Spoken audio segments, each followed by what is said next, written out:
Welcome back to Thompson's Coins, where today we're taking a look at an absolutely fascinating find in an old fob watch.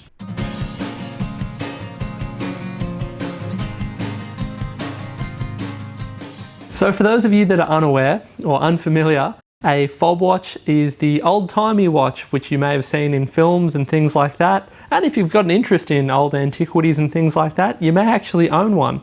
These are those watches that were often in a vest pocket, and you would see a chain attached to a belt loop or something like that to prevent them from going walkabout. Now this begs the question, this is Thompson's Coins and I'm excited to learn about a new coin or a little bit of history.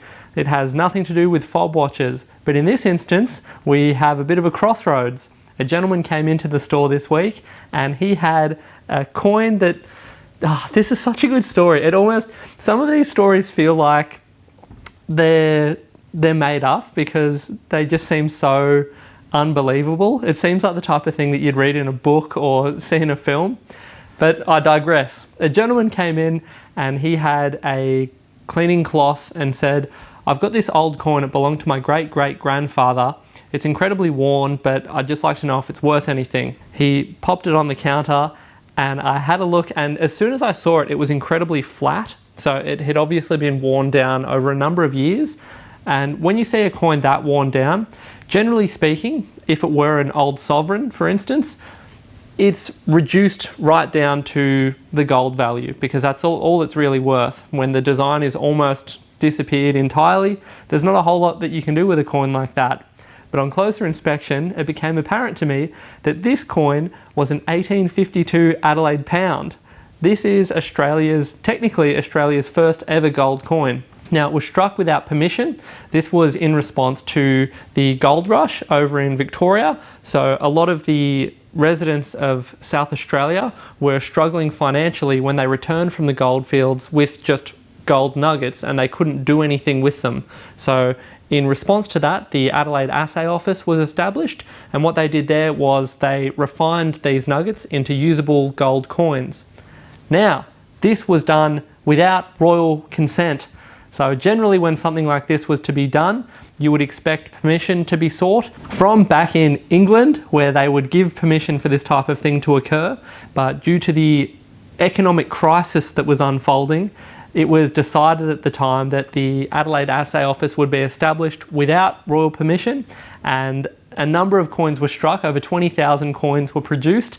And then in 1853, just the following year, the office was shut down. So it was a means to an end, and it was functional. So it's quite interesting. It's almost the quintessential Australian story. Necessity being the mother of all invention, and an assay office being established in response to the Victorian gold rush, I think it sounds like an iconic Australian story, the type of thing that you'd expect to see in a film like The Castle or something like that. Now, if you look into the story of the Adelaide pound, you'll see that there is one example of them that is significantly more expensive than others. This is identified as a Type 1. Now, a Type 1 Adelaide pound exhibited a die crack. This occurred due to the high pressure of the dies. When they were striking the coins, the pressure was too high, and as a result, a crack formed. Now, these are known by only, I think, somewhere in the order of 20 to 30 examples, and they were quickly changed over for what is referred to and identified as a Type 2. Type 2 is the more common type, still incredibly rare and very valuable, but not nearly as much as the Type 1, which is the more coveted of the two types.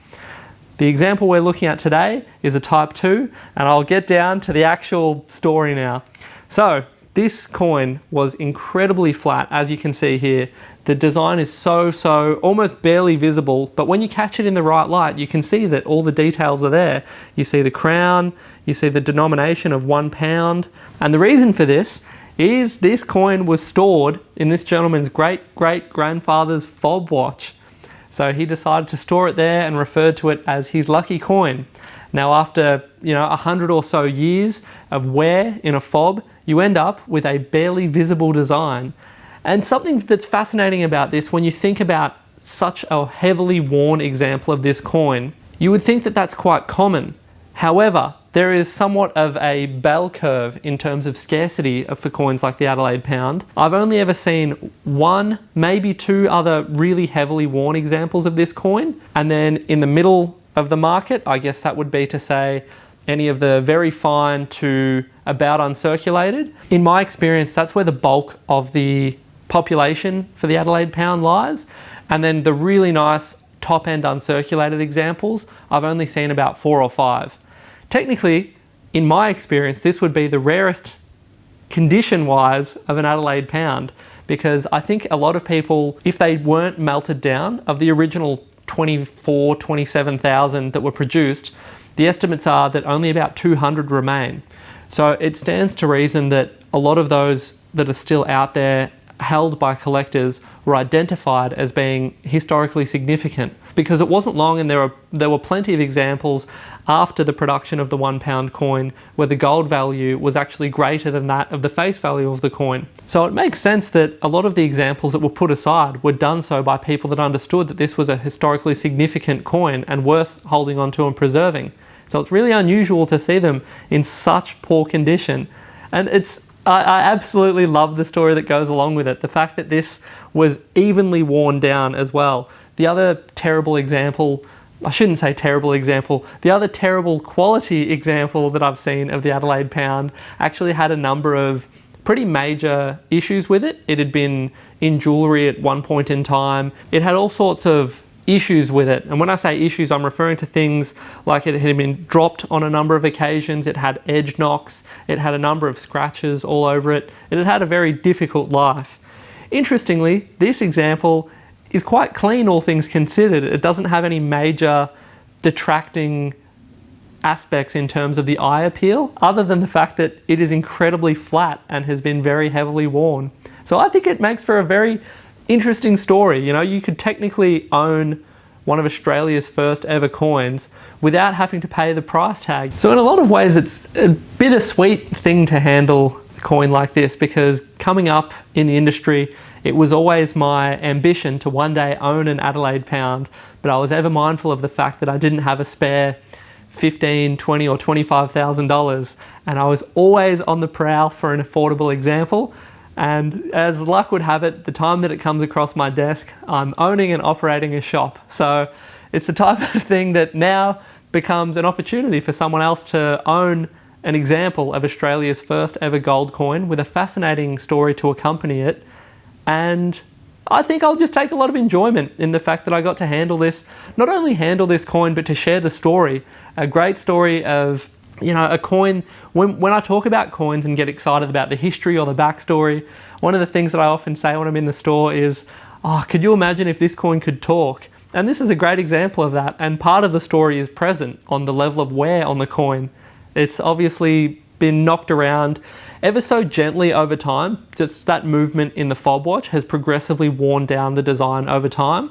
And whilst the previous owner was upset at the level of wear, it's something for me as an enthusiast, and I love historically significant coins, this level of wear actually made it, for me, a little more exciting and a little more interesting than just an average, you know, very fine example of the coin. And I'm sure as you've noticed seeing some of the close-up videos of this coin, there are plenty of scratches, there are plenty of issues with it in terms of it's not just a flat design. It has, you know, it's had an interesting life. As I mentioned earlier, it's been present in a fob watch for a number of years, and it has plenty of signs of being, you know, held onto as someone's lucky coin. Interestingly, it was clearly not held onto as a historically significant coin. It was just someone's lucky coin that over the years, as time went on, became more and more apparent that it was a very historically significant coin in the story of Australian currency. So that just about does it for this highlight on the worst example of one of my absolute favourite coins, a very historically significant coin in terms of the Australian currency story. And in my personal opinion, often when people ask me, oh, you know, have you ever seen a 1930 penny and is that your favourite coin? I often then explain the story of the Adelaide pound to people and let them know that that's actually my favourite Australian coin in terms of historically significant. It's gold. It has a bit of a cheeky backstory to it in terms of how it came into existence.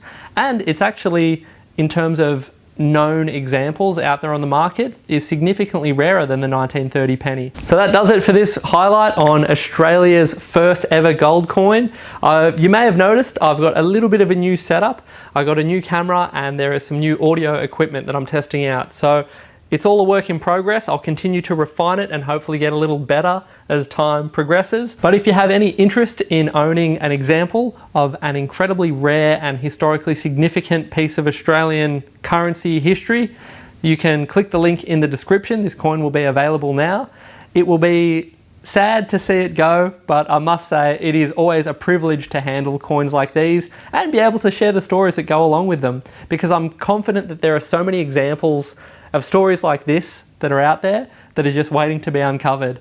And I hope that this channel can continue to share these stories of great Australian coins. If you enjoy collecting, the greatest hobby in the world, you can come on down and visit us. Our headquarters is located here at Shop 8 in the Boronia Mall, which is 50 Dorset Square in Boronia. We are open from Tuesday to Friday, 10 till 4. We are also here on Saturdays from 10 till 3. Otherwise, subscribe to the channel if you enjoy collecting, the greatest hobby in the world.